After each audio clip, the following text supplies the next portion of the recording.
Salut les Scampis, c'est vendredi, jour du mag. Oui, non, moi je suis à Shooting, qu'est-ce qu'il y a? Oui, avec Enora, oui. Arrête, tu la connais pas, t'es déjà entrée à la JUG. Oui, ça, je te rappelle, hein, oui, salut. C'est parti!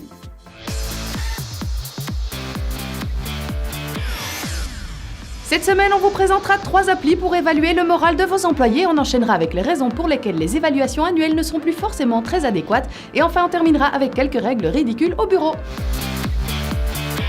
Pour mesurer l'humeur et l'engagement des employés, on n'est même plus obligé de dépoussiérer le questionnaire de satisfaction. Ah bah oui, on passe enfin au 2.0 avec notamment Supermood qui permet de choisir 3 questions parmi 150 sur 10 thématiques différentes. Chaque semaine, l'app envoie automatiquement le sondage et ça ne prend que 30 secondes aux employés pour y répondre. Une fois par mois, un rapport d'analyse est envoyé au RH avec l'évolution des indicateurs et des conseils pour améliorer la culture d'entreprise. Il y a aussi Our Company qui a comme énorme avantage d'être gratuite. En gros, il ne faut même pas demander l'accord de l'entreprise, chacun peut partager ses idées, problèmes et états émotionnels liés au travail. Oui, et vous pouvez même discuter autour des thématiques liées au bien-être au travail. La dernière est Witifit qui détecte la perte de qualité de vie au travail. Cette app a été validée par des experts de la santé et du travail. Elle analyse la satisfaction, la forme, le stress et le moral en se basant sur le ressenti des employés. L'application Witifit est hyper complète car les salariés reçoivent même un rapport avec des conseils sous forme de formation.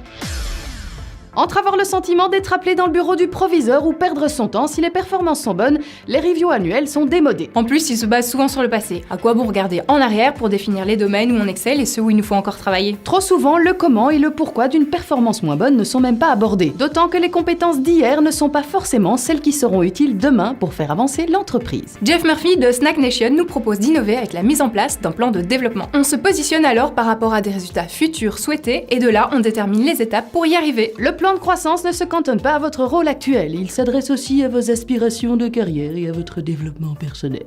En plus, il facilite le recrutement et la rétention des employés. Bah oui, qui voudrait rester dans une entreprise où il ne peut évoluer? Ah mais comment on le met en place au fait? Eh bien, Snack Nation propose 6 étapes que vous pourrez retrouver dans l'article en commentaire.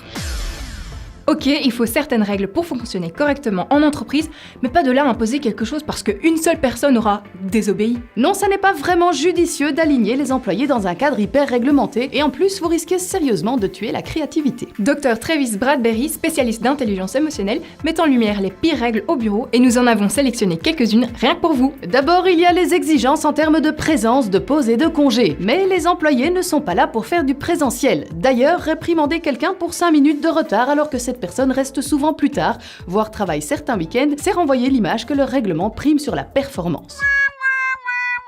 Il y a aussi l'accès restreint à Internet qui peut clairement empêcher de faire son boulot correctement puisque les employés n'ont pas accès à toutes les informations. Dans le même genre, il y a l'interdiction du téléphone portable pour être plus productif, alors qu'au final, on remarque que les employés peuvent subir une certaine pression car ils doivent rester joignables parce qu'il y a un souci dans leur famille, par exemple. Enfin, il y a le dress code complètement inutile puisque pour rappel, nous sommes dans le cadre professionnel, alors les salariés vont a priori s'habiller correctement. Ce n'est pas le cas, eh bien l'idéal c'est d'avoir une discussion avec cette personne sans imposer de code vestimentaire à tout le monde.